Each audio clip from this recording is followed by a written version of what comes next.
하나님의 말씀 민수기서 14장 24절에 있는 말씀입니다. 민수기 14장 24절 한 절입니다. 함께 큰 소리로 합독하도록 하겠습니다. 24절 시작.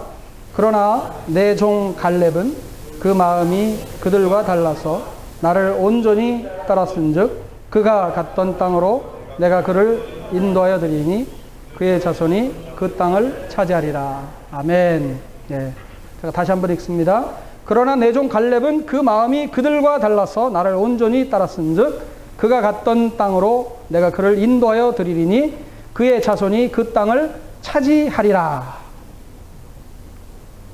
여러분, 그 갈렙은 유다 지파의 여분네의 아들로 가나안 12 정탐꾼 중에 한 사람으로 그의 이름의 원래 그 뜻, 갈렙의 원래 뜻은 조금 불편하지만 그렇습니다. 강아지입니다. 강아지, 개. 그 뜻은 개라고 하는 그런 뜻이고, 그 개라는 의미는 또 다른 의미로서 충성을 의미한다라고 볼 수도 있습니다. 온유한 마음, 착한 마음, 신실한 마음, 순종하는 그런 마음의 뜻도 그 가운데 있는 것이 갈렙이라고 하는 이름입니다. BC 1485년경에 애굽에서 태어났습니다. 그의 조상은 그니스라고 여호수아 14장 6절에 그렇게 말씀하고 있는데, 팔레스타인 주변에 거주하던 에돔 족속 중에 한 그 지파입니다.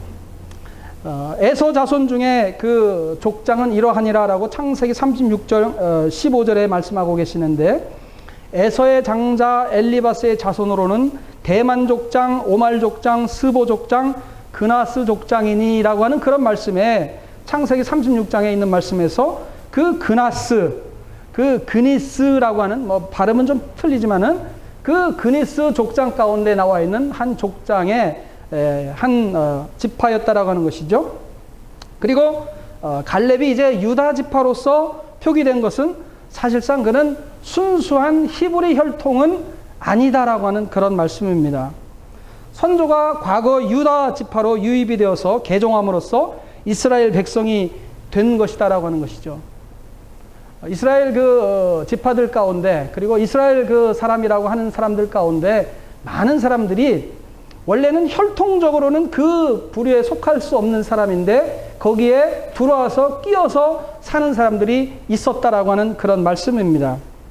성경에 보면은 그런 족보들이 좀 나오는데, 호밥, 라합, 룻, 헤벨 뭐 이런 사람들이 그 유다 지파에 들어와서 그래서 이스라엘 백성이 된 그런 사람들이다라고 하는 것이죠. 그런데 그 족보 가운데 그들의 혈통으로 이어진 그런 가계가 아니고 결국은 신앙으로서 하나 된 그러한 그 지파다라고 하는 것이고, 그 사람들은 어떤 의미에서는 이스라엘 사람보다 더 확고한 그 혈통이 아니기 때문에 신념으로서 모든 사람들에게 자기의 그 믿음을 내보이려고 했던 그런 사람들 중에 하나였던 것 같습니다.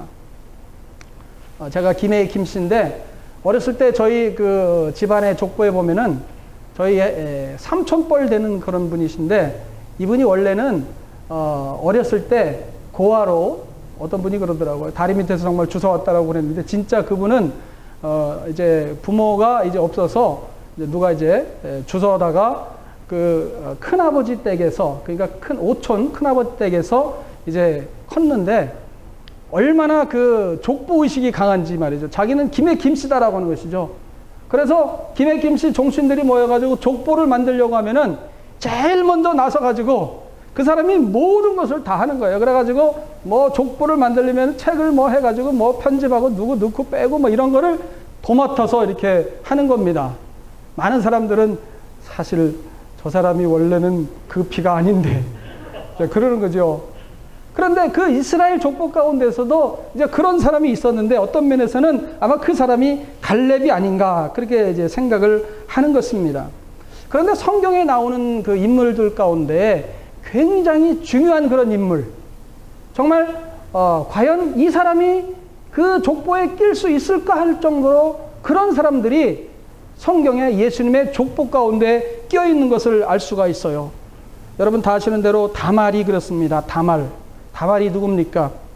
자기 시아버지와 이제 아들을 낳은 그러한 그 어떻게 보면은 좀 부끄러운 것 같은 그러한 그 족보 중에 한 사람입니다. 라합 하면 또 어떤 사람이에요? 몸 팔던 사람이었죠. 그 다음에 룻 하면 또 어떤 사람이에요? 이방인이죠. 그 다음에 우리아의 아내. 그래서 억지로 다윗의 와이프가 된 그 우리아의 아내.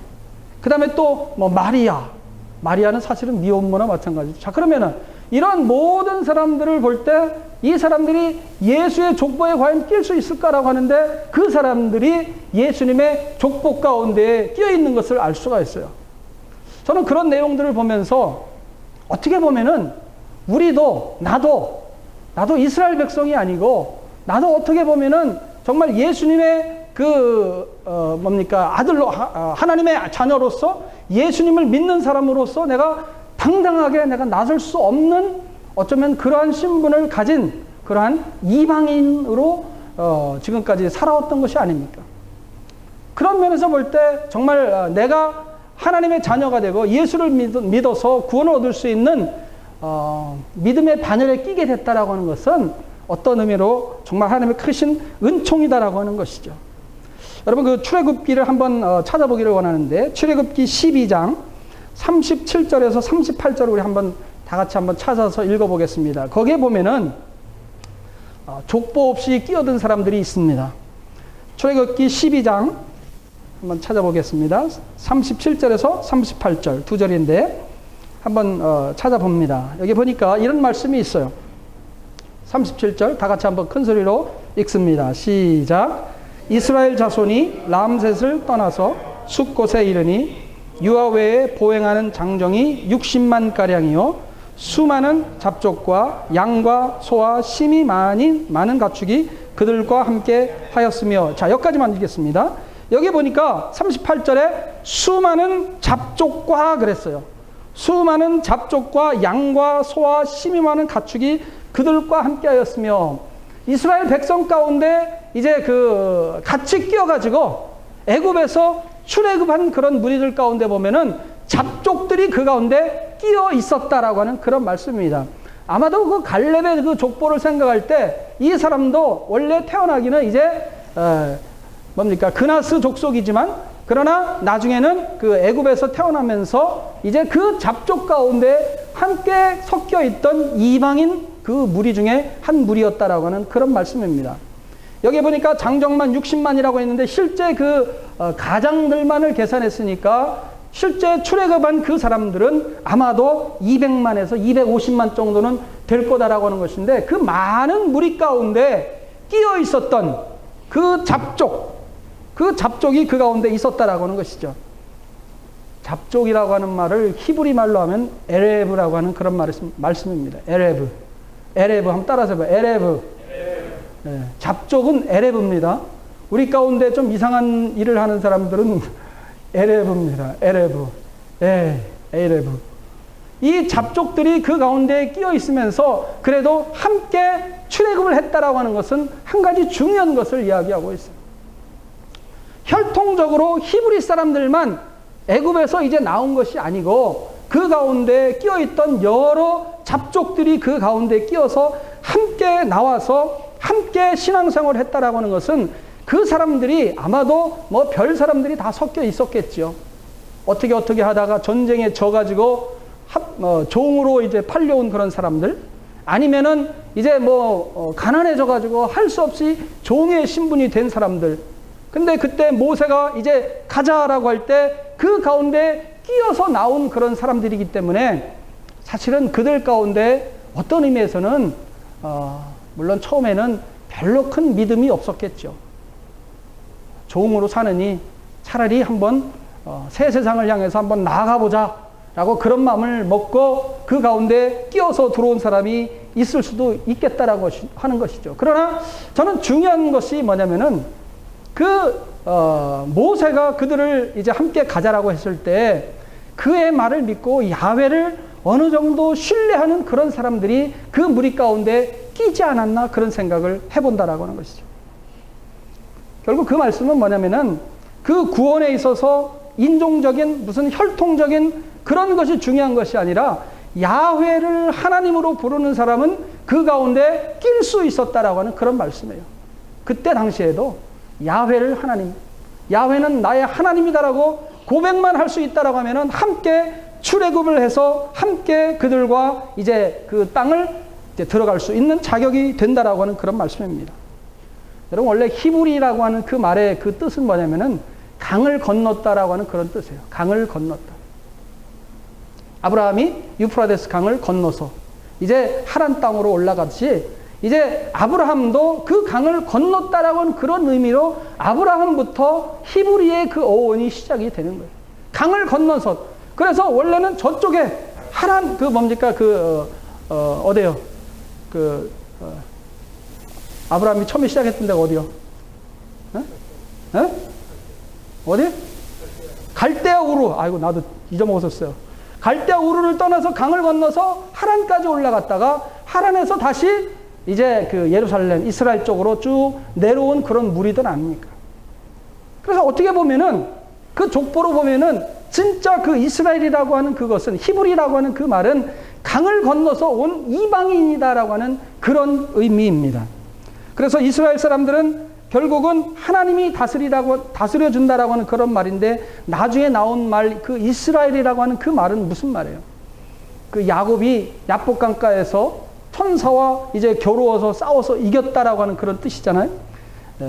itza라라고 하는 그 말은 다투다라고 하는 그런 말이고, 엘이라고 하는 말은 하나님입니다. 그래서 하나님과 다투어서 이겼다라고 하는 그런 말이니까, 이제 히브리 사람들이 강을 건너와서 이제 같이 이제 그 이스라엘 백성이 된 것은 그 하나님의 그 권세와 싸워서 이겼다라고 하는 것인데, 어떻게 보면 하나님과 싸워서 이겼다라고 하는 것보다도 어떤 의미에서는 이스라엘의 그 의미가 하나님이 다스려 주기를 원한다라고 하는 그런 의미가 거기에 포함이 되어 있어요. 그래서 오늘날의 그 이스라엘의 의미는 하나님이 다스려 주기를 원한다라고 하는 그런 뜻입니다. 그래서 히브리 사람이라고 할 때는 혈통적인 그런 의미가 사실은 강하고, 이스라엘 사람이다라고 하면은 어떻게 보면은 그 종교적인 그 의미가 그 가운데 있는데, 우리도 이제는 함께 이스라엘의 그 백성이 된다라고 하는 것은, 우리도 야훼 하나님, 예수님을 나의 구원자, 구세주다라고 고백할 수 있는 사람은 우리가 어떤 신분에 있었든지, 이방인이든지 아니면은 잡족이 있든지 우리는 하나님의 백성이 될 수 있다라고 하는 그런 말씀입니다. 그래서 이스라엘 백성 가운데, 잡족 가운데 들어와 있던 그 갈렙을 우리가 다시 본다라고 하는 것이에요. 그런데 그 신앙생활을 하다 보면은, 우리가 신앙생활 하면서 가장 그 불평을 일으키고 불만을 일으키는 그런 무리들 중에 하나가, 어떻게 보면은 우리 가운데 원래부터 있던 사람은 문제가 좀 적습니다. 항상 문제가 어디서부터 시작을 하냐면 그 잡족에서부터 문제가 시작이 되는 거예요. 잡족. 성경에다 보니까 잡족에서부터 문제가 시작되는 것을 알 수가 있어요. 성경을 한 번만 더 찾아보겠습니다. 민수기 11장 4절에 보니까 이런 말씀이 있어요. 11장 4절에 보니까 이런 말씀이 있습니다. 제가 한번 읽어보겠습니다. 그들 중에 섞여 사는 다른 민족들이 탐욕을 품음에 이스라엘 자손도 다시 울며 이르되 누가 우리에게 고기를 주어 먹게 하랴, 이런 말씀이 있어요. 그들 중에 섞여 사는 다른 민족들, 이 사람들이 바로 잡족이고, 어떻게 보면은 이스라엘 백성 가운데 항상 문제의 시작을 일으킨 그 사람들이 바로 다른 민족들, 그 가운데 우리 가운데 섞여 있었던 그런 사람들이었다라고 하는 그런 말씀. 신앙생활 하면서 우리 교회 가운데에서 문제를 많이 일으키는 사람은 누구라고요? 잡족. 그 사람들 우리를 잘 모르기 때문에 그렇게 불평을 하고 불만이 나오고 원망이 그 가운데 나올 수 있다라고 하는 것을. 그들은 항상 떼거리로 다니면서 군중 심리를 만들어내가지고 우리는 아무것도 할 수 없다, 저들은 거인이고 우리는 스스로 보기에도 메뚜기 같더라라고 하는 그런 소문도 알고 보면은 그 잡족들 가운데에서 나오는 거예요. 여러분들 같이 믿음이 신실하고 끝까지 정말 정통, 우리는 정말 그 이스라엘, 히브리 그런 생각을 가지고 있는 분들은 그런 생각을 할 수도 없고 끝까지 순수하게 따라 나가는데, 기초가 튼튼하지 않았던 그 사람들이 그 가운데 섞여 있었다라고 하는 거예요.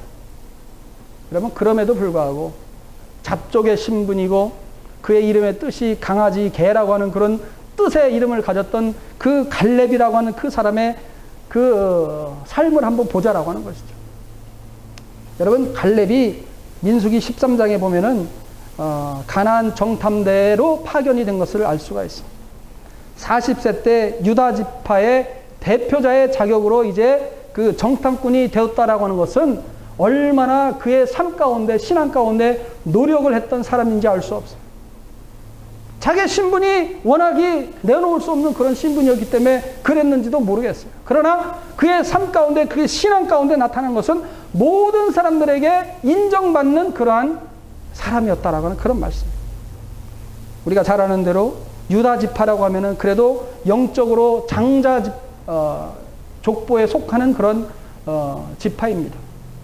혈통으로 보나 뭐로 볼 때 이 갈렙은 거기에 낄 수도 없는 그런 사람인데 그 가운데서도 인정받을 수 있었던 그 이름 갈렙.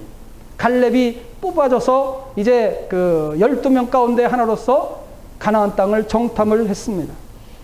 많은 사람들이 돌아와서 10사람들은 탐사복을 할 때 너무나도 회의적인 그러한 대답을 했어요.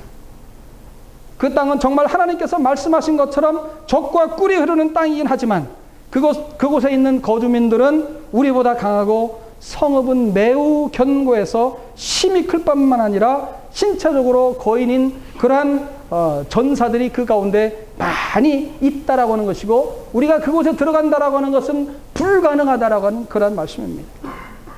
차라리 이집트를 떠나지 말고 종살이를 계속하는 편이 낫고 우리 가운데 다른 사람을 세워서 이제는 모세를 믿은 게 잘못이니까 우리 나름대로 지휘관을 세워서 이집트로 다시 돌아가자라고 하는 그런 주장들이 그 가운데 있었을 것이다라고 하는 것이죠.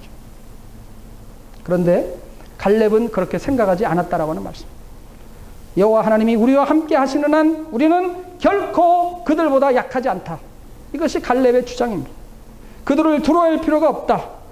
하나님도 모르는 그들을 우리가 볼 때는 그들은 우리의 밥이다라고 이렇게 얘기를 했습니다. 민수기 14장 9절에 그렇게 말씀 나와요. 그들은 우리의 밥이다.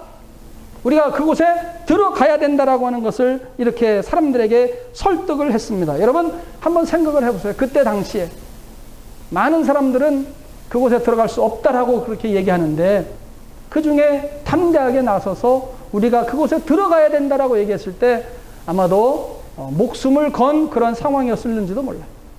많은 사람들이 돌을 들고 집어 던지면은 맞아 죽을 수 있는 그런 상황 가운데 죽을 수도 있는 그런 상황 가운데 있었을지라도 그러나 끝까지 그는 하나님의 그 말씀을 믿고 신뢰하고 그렇게 얘기를 했던 거예요. 저들은 우리의 밥이다라고 하는 것이죠.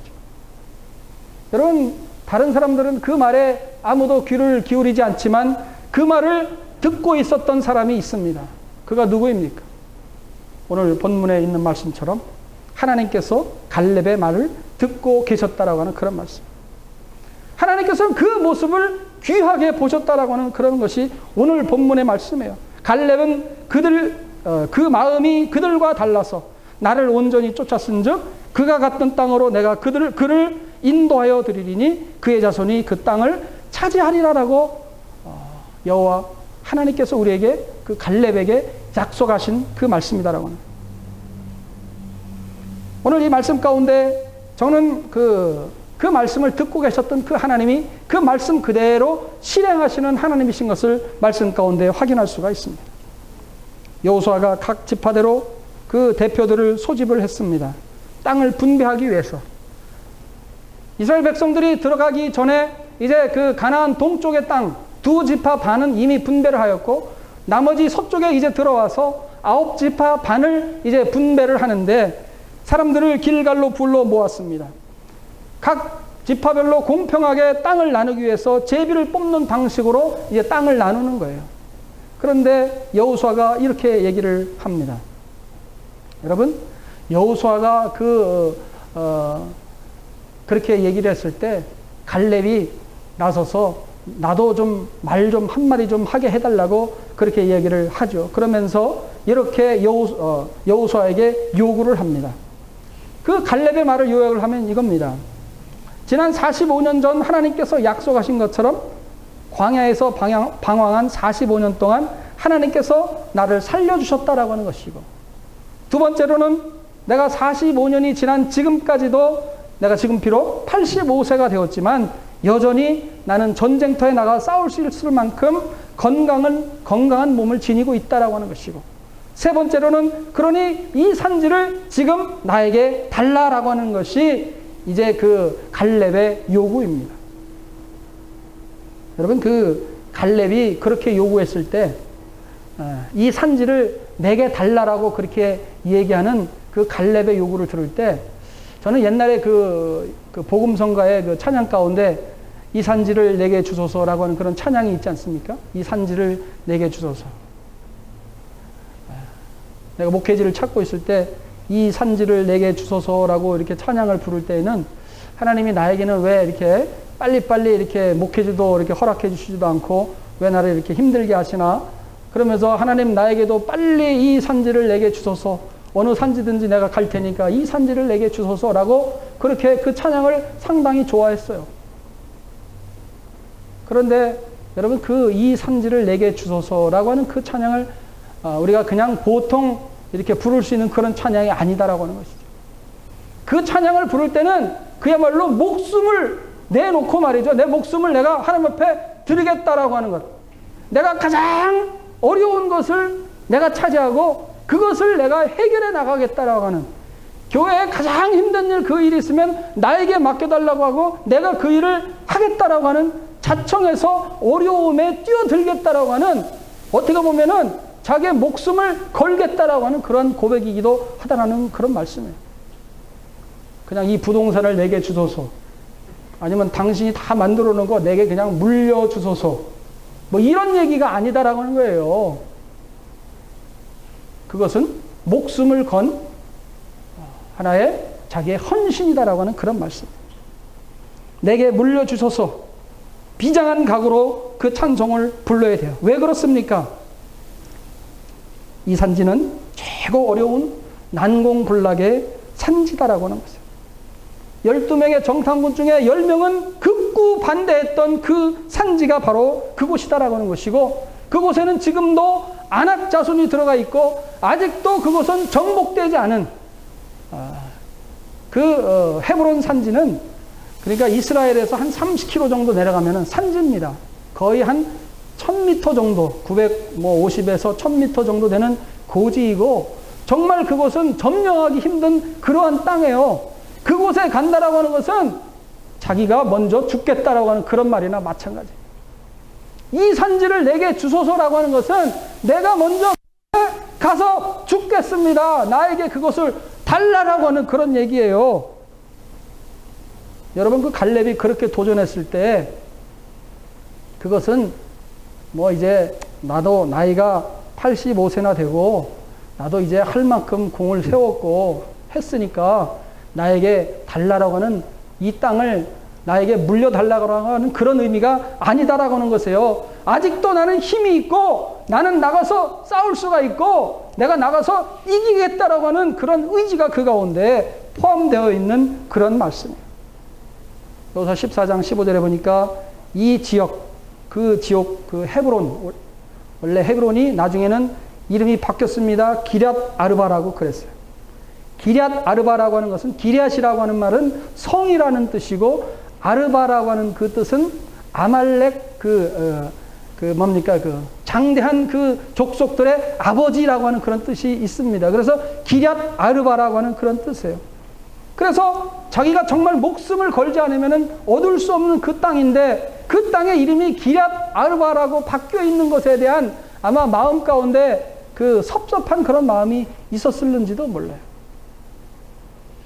사실은 그 헤브론 땅은 역사적으로 볼 때 그 아브라함이 그곳을 지나면서, 그리고 그곳에 처음에 있었을 때 사실은 이스라엘 백성이 가나안 땅을 통해서 다시 들어갔지만 원래는 아브라함이 처음에 그곳에 있었던 것이고 그곳에 사라의 무덤도 있고 나중에는 아브라함 자신도 거기에 묻혀 있고 거기는 정말 유명한 믿음의 조상들이 다 들어있는 그러한 땅인데 그 땅의 이름이 기럇 아르바라고 바뀌었어요.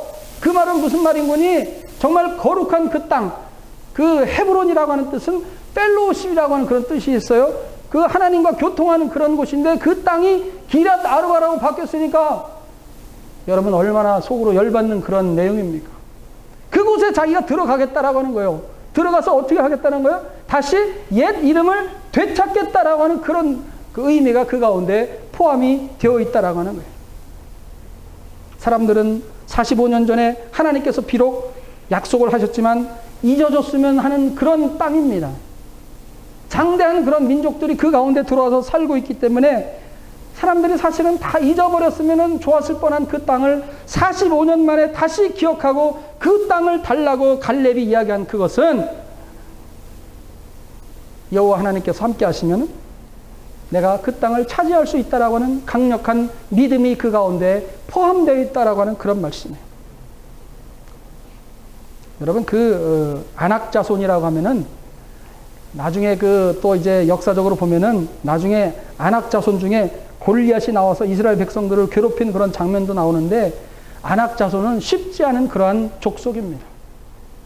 가끔가다 한 번씩 나와가지고 이스라엘 백성들을 괴롭히는 그러한 문제거리, 골칫거리다고 하는 것이죠. 근데 갈렙의 성품은 그렇게 복잡한 사람이 아니었어요. 이것저것 생각하고 따지는 사람이 아니었어요. 성경 주석가 중에 몽고메리라고 하는 그분이 한 분이 있는데 이분은 이렇게 얘기를 했어요. 위대한 사람들은 결코 복잡하지 않다. 복잡한 사람들은 심약한 사람들이다라고 이렇게 얘기를 합니다. 위대한 사람들은 교활하지 않다라고 이렇게 얘기를 했어요. 그들은 중요한 요인과 최선의 길을 보고 그것을 일관성 있게 따라가는 사람들이다라고 이렇게 얘기를 했습니다. 아까도 말씀드렸던 대로 갈렙이 왜 헤브론을 달라고 그랬어요? 그곳에서는 아브라함과 이삭과 야고보의 무덤이 그 가운데 있었고 사라의 무덤도 있는 그야말로 거룩한 성지 중에 하나다고 하는 것이고 그 땅을 찾아서 하나님과 교통하는 장소로 만들겠다라고 하는 것이 아마도 갈렙의 생각이었다라고 하는 그런 말씀이에요. 갈렙은 그런 마음을 가지고 의분을 가지고 그곳을 달라라고 그렇게 얘기를 했어요. 오늘 말씀대로 그러나 내 종 갈렙은 그들과 그 마음이 그들과 달라서 나를 온전히 따랐은즉 그렇게 얘기합니다. 여러분 아무리 신앙생활을 하다가 어렵고 힘든 그런 일이 있다라고 해서 이 길이 아닌 게벼 이렇게 생각하고 딴 생각을 하는 그런 사람들이 혹시 있는지 모르겠어요. 갈렙은 그 마음이 그들과 달라서 나를 온전히 따랐은즉 그가 갔던 땅으로 내가 그를 인도하여 드리리니 그의 자손이 그 땅을 차지하리라 라고 이렇게 이야기를 하고 있습니다. 여러분 하나님의 이름과 그 명예를 되찾고 싶어하는 그런 마음이 여러분 마음 가운데 있어야 된다라고 하는 것이죠. 그 의분과 열정이 우리 가운데 있어야 된다라고 하는 그런 말씀입니다.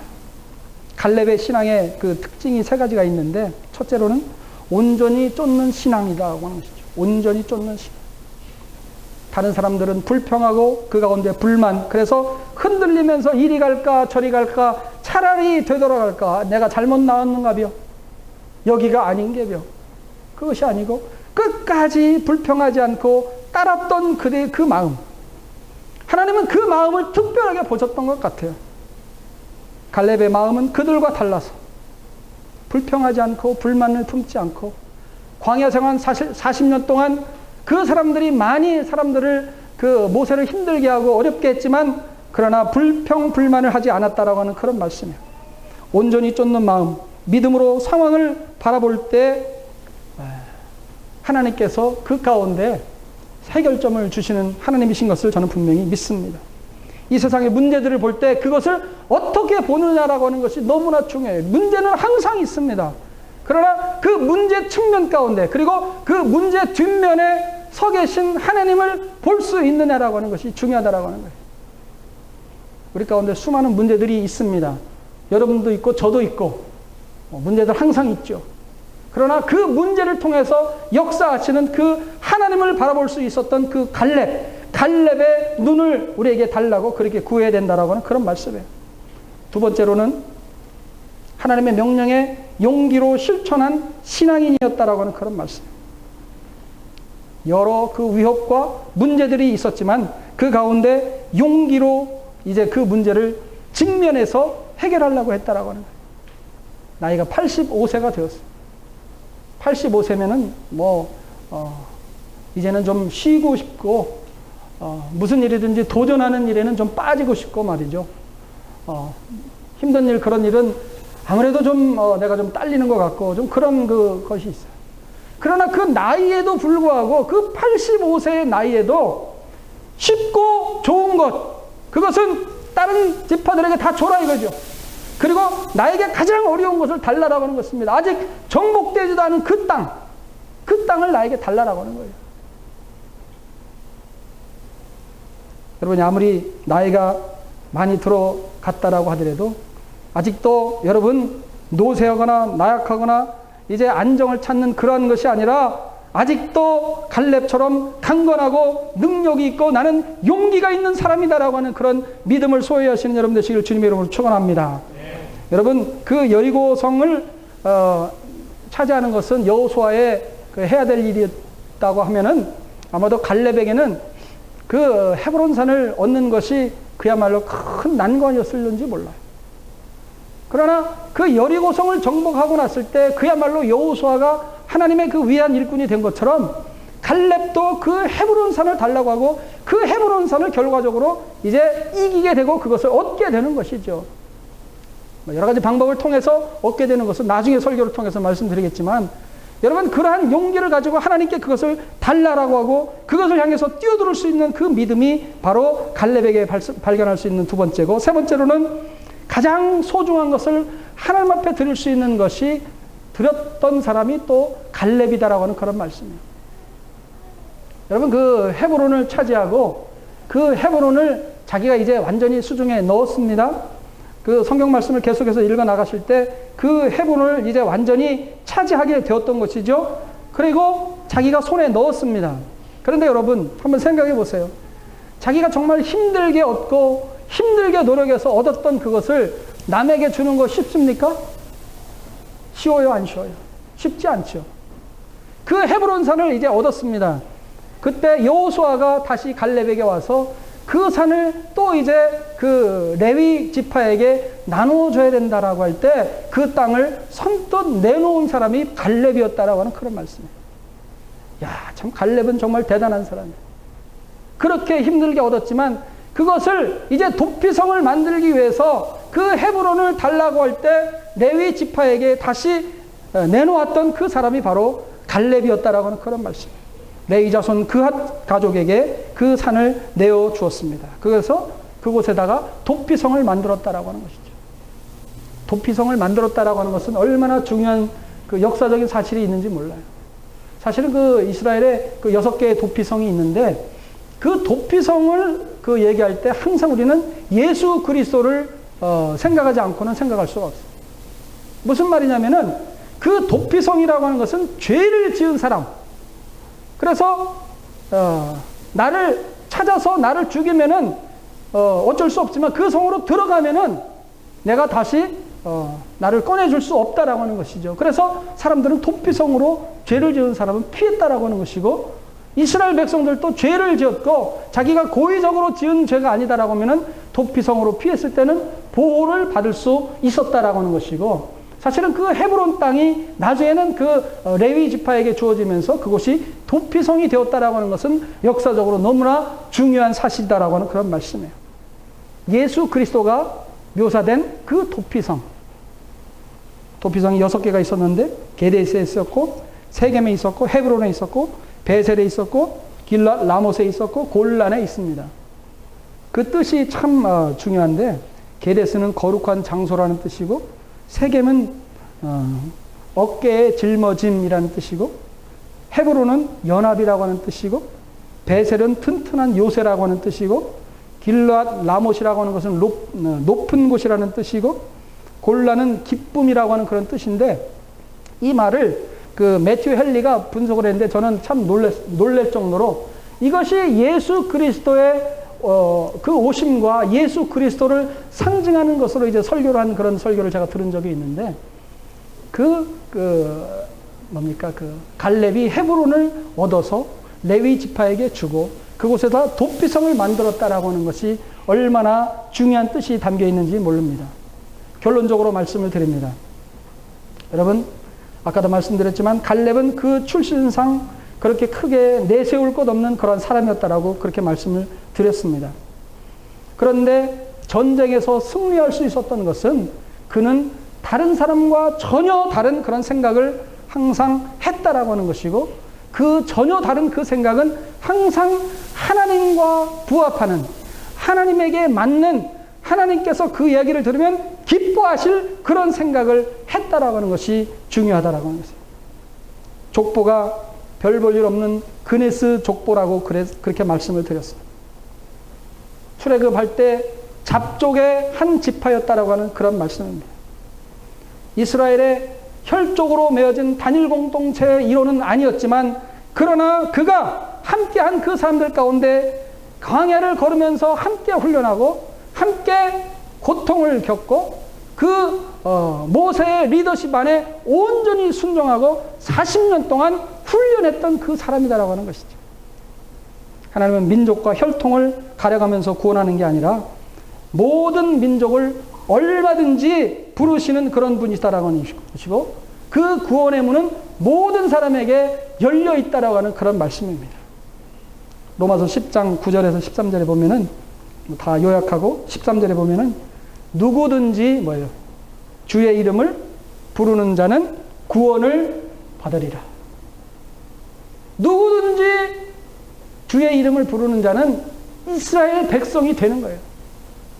더 이상 이방인이 아니고, 나는 더 이상 한국 사람이 아니고 하나님의 그 부르심을 받은 이스라엘, 하나님의 보호하심을 받는 이스라엘이 된다라고 하는 그런 말씀입니다.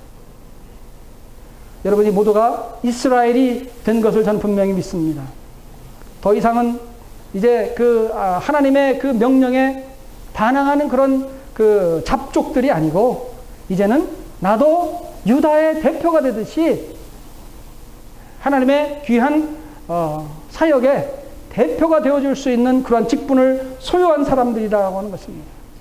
여러분들도 믿음을 가지시고 신실한 사람인 것을 인정받는 그러한 성도가 되시기를 주님의 이름으로 축원합니다. 인정받는 자가 되어서 유대의 대표가 되어서 가나안 땅을 정탐하는 그런 사명을 받았던 것처럼, 여러분들이 어떠한 일을 만난다고 하더라도 그야말로 갈렙과 같이 내가 이 사역을 담당하겠습니다. 나에게 이러한 어려움을 허락하여 주옵소서. 이 산지를 그 찬양을 부를 때는 더 이상 어떻게 불러서는 안 된다고요?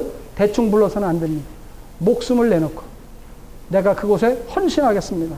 나를 먼저 죽여 주옵소서라고 하는 그런 의미를 가지고 그 말씀을 받으시는 여러분 되시기를 바랍니다.